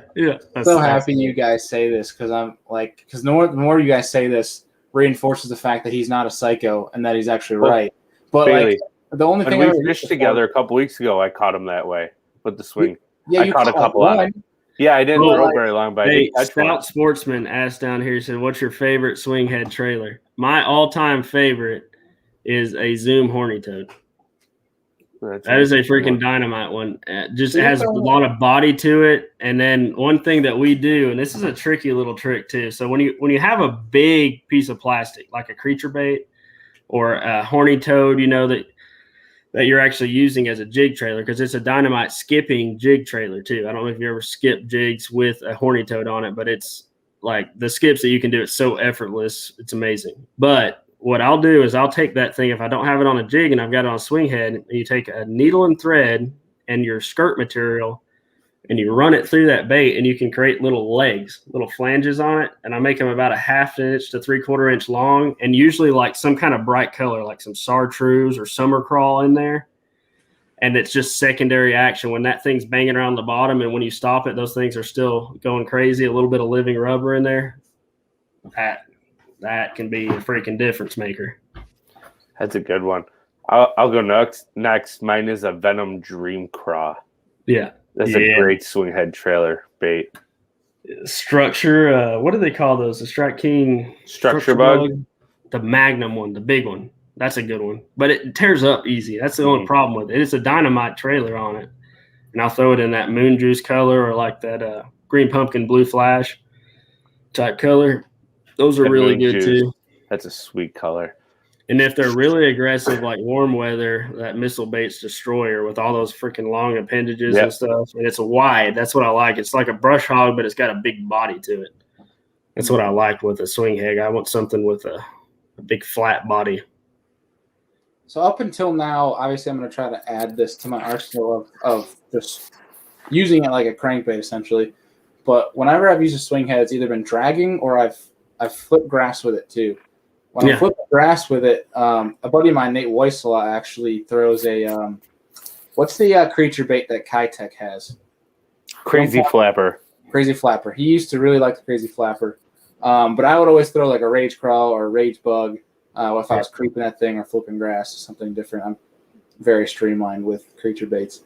But it's just funny that you guys bring this up because he mentioned this last week, and I thought for the first time he said that, I'm like, for me, it feels like a mental gap I have to get over because for me, it feels like I'm reeling a football jig. That's what it feels like. Yeah, and that's what you do with a football jig. It is a finesse crankbait. That is it's most effective as a finesse crankbait. You know, dragging it, hopping it, and stuff like that, that's not a football jig. To me, that's a casting jig type thing. I'm dragging and hopping. I'm going to be throwing like an archy head and something that I can swim because a lot of times in conjunction with dragging and hopping, you want to be able to swim that bait, burn it up a little bit, stop it, and actually use it as a swim jig. So you got a multi-use bait. But for me, the football head is almost exclusively in my arsenal as a crankbait. And so same with the swing head. Heck yeah. So Andy, I think because he sparked a 15-minute conversation, I think Stout Sportsman should win that second bag of. That's a dang good one. Well, Stout Sportsman, dude, get in touch with us. We're gonna send you a bag of Serious Angler Outdoorsman coffee. So get in touch with us. Get us your contact info. We'll have that sent your way. But dude, I got. Unless Andrew has some questions here, I have one last rabbit hole I want to go down, and I think it can kind of spark some controversy, and I really want your guys' opinions on it. So. I like rabbit holes, so let's go for it. Okay, perfect. Well, I know you are, Andrew. Andrew likes nothing but tangents and rabbit holes. But so talking on the same basis, like listening to Sexton speak last week, and getting a lot of time to talk to him privately, he said so bass can only see red and see green. Beyond that, they can only see contrasts. So like a black and blue, they don't see the blue, they see the black, and they see almost like a lighter shade, like almost like a gray essentially is what they see. But in the same turn, they can actually, I believe, I want to say, and don't quote me, well actually I'll confirm this at a later date, that they can see purple. And that made me think back, and I'm sorry if I'm exposing something here, Caleb, but you love purple spinnerbaits. Yeah, purple spinnerbaits, purple in my worms. Purple in my jigs. You see me using PB&J crawls as trailers.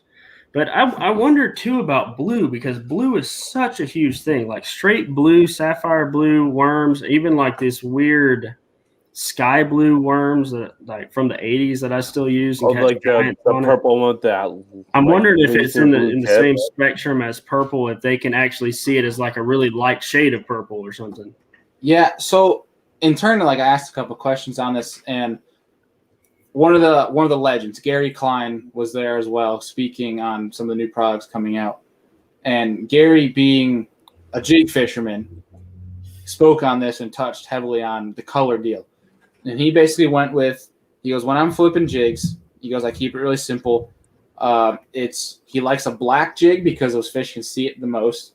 And he says in a scenario where it's there's a lot more light is when he'll still go to a black and blue, a royal blue, that sapphire blue that we all know, because it looks like a lighter shade of that black coming down. It kind of gives it a different look for those fish. That's what I'm wondering, if it is like a contrast thing, because I'll throw like some of the biggest fish I ever have caught have been on just like a straight blue worm and all kinds of weird colors of blue.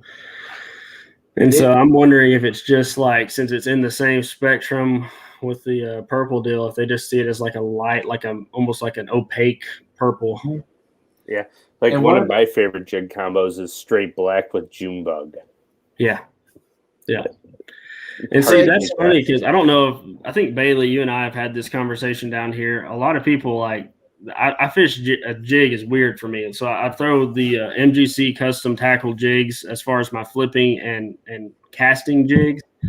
and it's got a vertical line tie and this like beefy hook in there. And it's awesome because you can flip with it really well. You can hop, open water, and you can reel it like a swim jig. Right. And a lot of times I stick to really natural colors on my skirt, you know, like a magic crawl, Cole's crawl. It's got some gold. It's got some green pumpkin in it and stuff. And I just swap out my trailers. You know, for me, like a summer crawl, it's like a chartreuse and watermelon color, or a peanut butter and jelly, or a black and blue trailer is what I'll throw on that. Like, I very rarely, unless it's really dirty water, I don't deviate from that very often. And I've done super well. Mm-hmm. Just having, like, I keep my jig colors, the actual jigs, extremely simple. Mm-hmm. You know, natural colors and black and blue if it's really dark, but pretty much natural colors. And for me, like, really dark is 6 inches of visibility, 8 inches of visibility.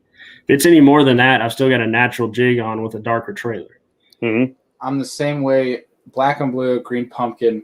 And I do have some PB&Js just to kind of change up something different. That PB&J does something to them, man. It gets some funky. That little purple. Any it's brown weird. with a little purple in it. Even green pumpkin with purple is just awesome. Yeah, 1,000%. But it's. I brought up the conversation of fleck. So everyone says, "Oh, you got to have green pumpkin with this color fleck," and he goes, "No." He goes, "It's complete BS." He goes, "Fleck." He said if you really think that in those sunnier conditions when fleck becomes a player in getting those fish's attention from a visual standpoint, he says, screw the color of it. Go with like a silver or a gold that is going to reflect most with that sun that gets the fish's attention. Gold's the best for me. He said, don't worry about getting like a purple fleck, a blue fleck. He goes, it shouldn't have any play into that. And he said, if you're really trying to match the hatch, you know, you can try to play around with certain shades of a bait, but like fleck really doesn't have any player. And he especially says if someone's fishing out deep and they're talking about using fleck, it doesn't matter at all. He goes, it's just all in their head. And he goes, if it's a confidence thing, he goes, hey, by all means, keep throwing. If you're fishing 20 foot deep and the water visibility is 50 foot, it might play, but right. So that's still penetrating. For me, it's like, you know, as dark as our water is, I don't think much matters at all when you get past 15 foot. You know, it really boils down to at that point, you know, if it's really the water's cleaner that day and you got a lot of sun, high sun, like the chrome still plays a little bit, some kind of flash down there, even like 15 feet or so. But when you start getting really, really deep, 25, 30 foot or so like that, I mean, at that point, I'm looking at some kind of opaque, solid color that's just going to get some attention down there. And I still do use some ghost patterns, but I honestly think that the reason why ghost colored crankbaits like Gizzard Shad, you know, Strike King Gizzard Shad and stuff like that, I think the only reason they work better sometimes is just because it sneaks up on the fish. It's still loud. It's still putting off vibration. But by the time that fish gets to it where they can see it, they're almost on top of it. So that it's just like a reaction deal. Yeah. It's almost that brings up an interesting point for me because look at Keith Combs. He probably has 2,000 chartreuse blueback crankbaits in like 100 different colors. Yeah. And he catches them everywhere on it. No matter where they go, he throws one crankbait. Here's another trick for y'all, because chartreuse is one of my, Bailey, you know, like I'll take chartreuse over red 7 days a week most of the time. If you want to catch a lot more fish on chartreuse, take your baits out, put them on the dash of your car. You make that thing opaque. You want it to be a milky chartreuse. You don't want it to be a gaudy chartreuse. There's something about like where it gets that pearlescent, milky chartreuse. That's the bait. That's the one. Yeah. I'll scuff them. I'll do whatever it takes to get them to make them look like that. And it's funny too. The more beat up they are, the better they catch fish every time.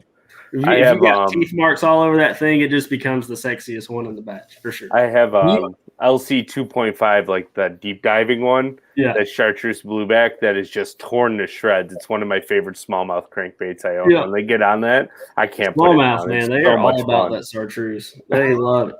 Do you think so? On the topic of beat up baits working more effectively, do you think that maybe makes the fish think it's more of a like that fish is on its leg out, that bait's on its leg out, so it's easier prey, is maybe why they eat that better? I don't know if it's that. I think a lot of it honestly looks more natural. You know what I mean? It still has the same flash and stuff, but if you look, you know, like these perfect finishes and stuff like that, when you actually pull bait, it doesn't look like that, especially bait that's in a group. Like they beat each other up. Mm-hmm. And so they're not perfectly slick and beautiful looking. They actually have like dull spots. They have slick, shiny spots. They have some broken up parts to their pattern. And that's basically what you're doing with that bait. That's why guys have been taking, you know, 300 grit sandpaper to shad wraps for years. That's why they've been doing that to jerk baits for years. It's the same thing. It's like you're making that bait that's got a little too much sheen on it more opaque, and it really plays in colder water. Yeah. It's so interesting, like that whole topic of it. But like, that's one thing we talked about this past week that I've been thinking about for a long time is this bait production to catch the angler's eye, right? The plastics that are glossy and look new, and they're like, oh, I got to put a new one on. When in reality, the more glossier it is, it probably looks fake to these fish. Whereas if you can find something that looks nasty and rugged, you're probably going to catch them better. I've had my socks beat off by some old heads on this lake, you know, that have been around and fishing these lakes forever. And they'll literally take a brand new plastic out of the pack, throw it on the deck of the boat, put their foot on it, and rub it back and forth to mangle it up a little bit and put it on and whip my butt. And so like that's another big thing too with your plastic baits is actually, you know, getting over there and working them, pulling. I'll take a lot of my Zoom baits. You'll see me kind of overstretch them and mess with them, you know, pulling that plastic. And it just opens up little micro fissures in there. Some of it I think might just be the salts getting out, but it gives it a different look. It's got kind of like it's almost like it creates secondary action too, because you got little appendages that start to form on it. You know, it's got like that real skin to it. Yeah. And in stride with that, it's like I got on a really good football jig bite the other week on throwing. I had a rage crawl as my trailer with only one pincher, and people always think, "Oh, I gotta have it." They tear off one, like, "Oh, I gotta get a new bait on."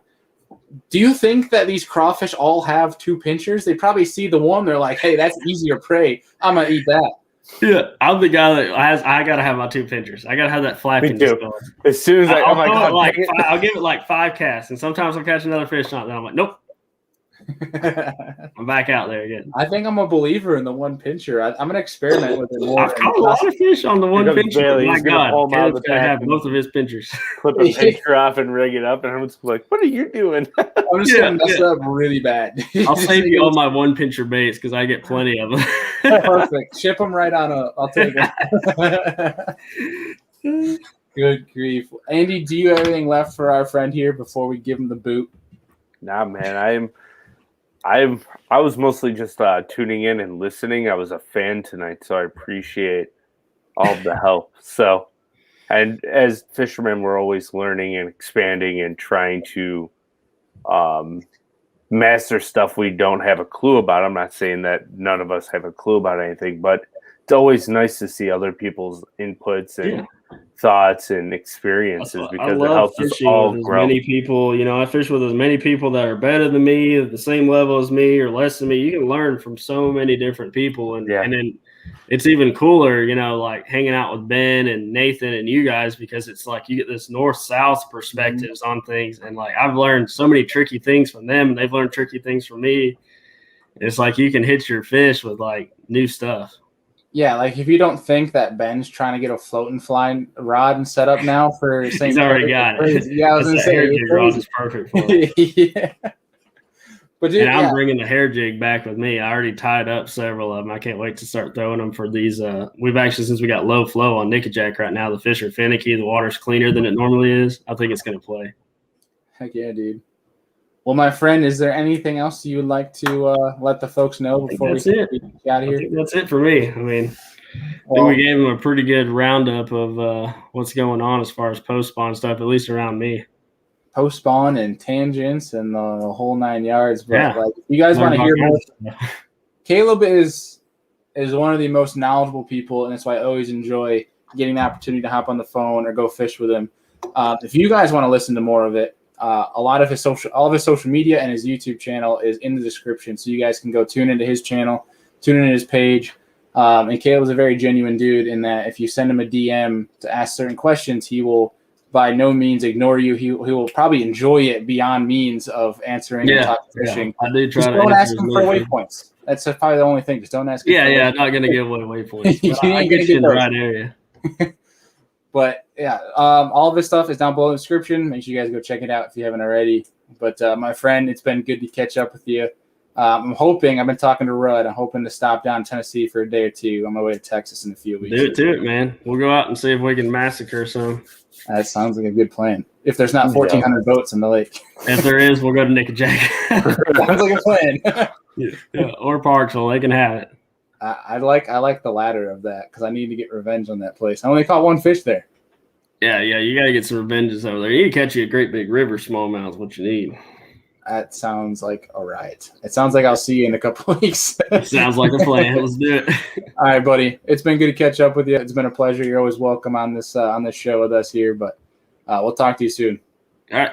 Have a good night, man. Hey, boss. Dude, I swear every single time I talk to Caleb, I learn something, or if not 20 things new. And maybe it's not even like a fact, like a bait throw. It's perspective. Mm-hmm. And that's why I really enjoy having Caleb on and talking with him because I know how stubborn I can be. So every time I can get on the horn with him, it adds get out of here. It adds a whole new kind of way of looking into things. And I mean, same thing can be said for, when you and I chat or Destin or anyone in our friend group for that matter. I think that's why us as anglers talk to other people so damn much is because we want other opinions. Oh, absolutely. And it's funny, too. You can go down a line and talk to 5 friends that are all anglers, and all 5 of them will tell you 5 different baits and colors that's their favorite bait to throw. And that's just one option of perspective that you can kind of run with. All 5 might have the same crankbait they like to throw, but everybody will throw a different color. So you'll be on the same body of water. You'll talk to the one guy, and he'll tell you that bait, and then you go to the next guy and be like, hey, do you ever throw this bait? And he goes, nah, that doesn't catch fish. And you're like, huh, interesting. And Joe Minnow. That's all you need to know. Yeah. Every angler's got their own mechanics, it's a super interesting. But for the folks still listening, Andrew, I really want to get Mark Sexton on the show to talk about, really dive into that bass behavior stuff. Because I'm sure there's a lot of people that probably like, hey, BS. But I think it'd be really cool to dive into that conversation. Folks, if you guys want Andrew and I to set up an episode with a biologist, someone who actually does this research, I think Mark would be the perfect person to do it because their team, collectively, the amount of bass research they have cumulatively is greater than the top 5 universities in the country combined, which I think is absolutely insane because they don't have to publish anything. They don't have to. It'd be really cool to get him on talk. But anyways, hopefully down the road we can get that going. I think what I want to do here, something I learned last week that I really want to talk about before I forget about it for next episode. Talking to Gary Klein, have you ever gone, because you're a smallmouth guy, which is why I want to bring this up. When you're going around these boulders that might have either grass on it, shells on it, do you ever see just random blotches where it's clean? Where it looks like somebody scrubbed part of it and that's it. Like just on a boulder? Like on a boulder, on something where maybe something's marking its territory.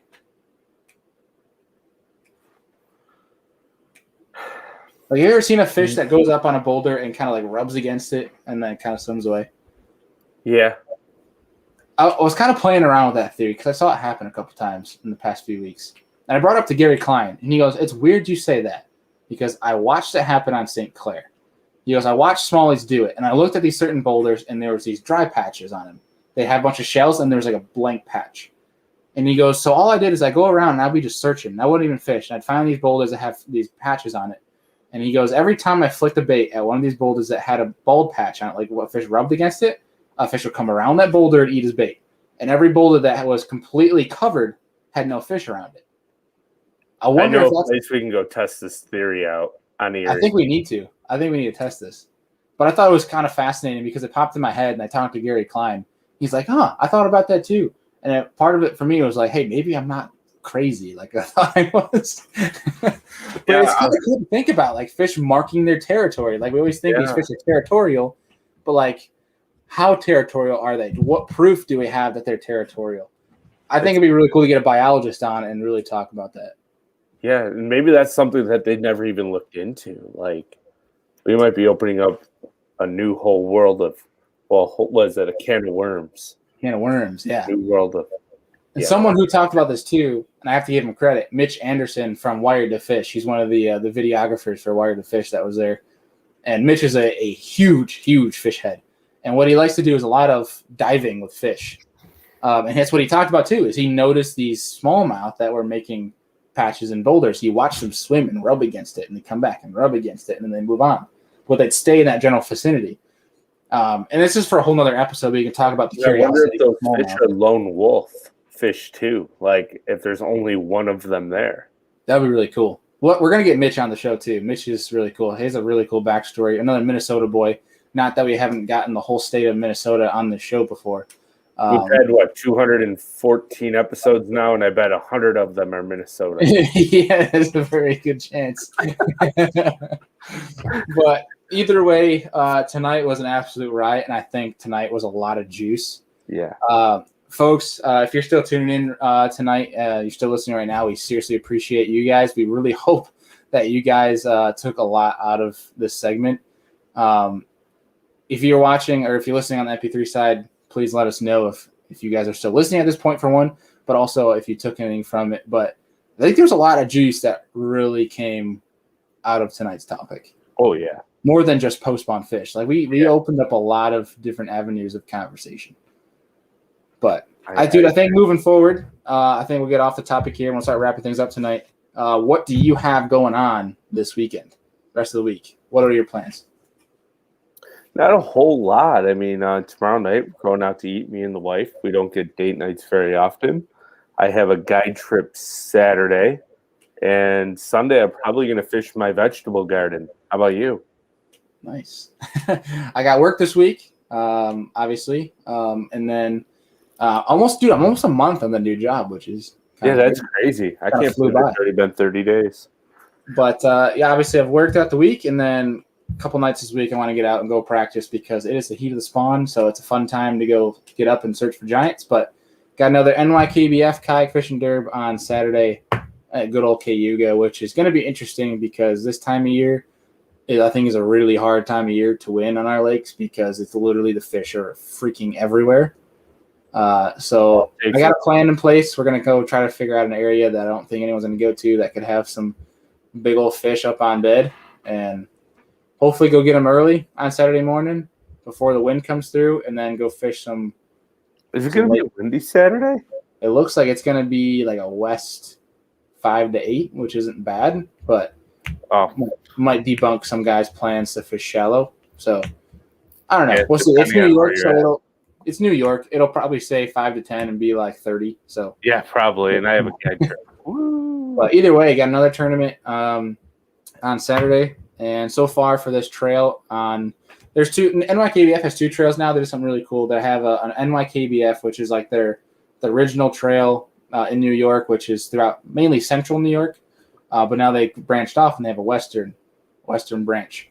But on that main branch, the NYKBF, I am 2 for 2 on tournament wins. So hopefully we can go with the trio because I sucked. So we had an elite kayak tournament on Cayuga. And I ended up figuring out what happened here. So quick story for the folks. I sucked. I got 15th out of 75. Basically was running a pattern that not many people were, and was on it basically had these fish dialed for Andrew, a month and a half, maybe, if not more. And basically showed up that morning and they were gone. They were there the day prior in the morning. But basically what happened was we got a shit ton of rain that night. And I was talking to a good buddy of mine that went out the next day and found them even deeper, which is kind of crazy to think for the time being. And I think what happened was we had a crazy rise in our water level on this lake, and they weren't really pushing much of the dam. That what happened was all that water level rising flipped the temperatures, and those bottom temperatures moved out deeper, and that's what pushed those fish out deeper. And I think that's what happened, and obviously I had no idea, and I didn't really think to go. I didn't want to go graph for a couple hours and then just ruin 2 hours of my day. So basically just piece together some small, crappy plan B shallow patterns and wound up in 15th, which is not the best. But hopefully we're going to get redemption this week because the amount of hours I've spent on that lake, I should not be finishing in 15th out of 75. It happens. So It but happens. either way, we got a tournament coming up Saturday, so we're pretty pumped. And you and I, sir, have our first tournament coming up in about a month. In about a month. Yeah. So Yeah, I am Western going to try to Europe. get there soon and go graph. But I already know what we're going to do pretty much for that whole derby. So, And we got and speaking on that, I have a state championship there in September. yeah. So it'll be essentially a pre practice for me. But no, dude, I'm excited for that because obviously we get to fish tournaments together. But I think what we should do here really fast, if you still have time, I know it's getting close to bedtime, but what goals should we set? I think we should set them on air here on live. What goal should we set as a team for that West? Because I know that you can reach some pretty big heights from this trail and what you can move on to. Yeah, I know we're looking into that. We're trying to make it to where we can go for the Bassmaster Team Championship. I just don't know if we have enough boats signed up at the moment. We're close. And I asked Ronnie for the deets, and I gave it to Justin to follow up on. I don't know if he has yet or not. But there's actually pretty good payouts for each one of these derbies that we're going to fish. And then the Classic, of course. So my goal is to be top 2 in points, but I want to set the 5 fish weight limit. That is my ultimate goal. What is the 5 fish weight limit? I think right now it's like 23.5 is the best 5 fish pound bag in a derby. Yeah. I think so that's a good goal. 5 fish limit, top 2 or 3, whatever you said. I think you said in 2. points, In top 2 in points. points. And let's hope that we can get enough boats in, and let's go after this Bassmaster Team Championship. I think that would be pretty dope. And then, Yeah, as long I'm still waiting for Justin because I know Justin sent an email out, but I don't know if the guy from Bass has gotten back to him or not. I'll follow up with him. well, we know Justin listens to the show, so pressure's on, buddy. Get your shit together. He's in Hilton Head right now, so I don't know if he is listening. Yeah, that's where the fiance is too. Well, I guess I'll have to tell her to go track him down and tell him to get his shit together. Smack him. Slap him around.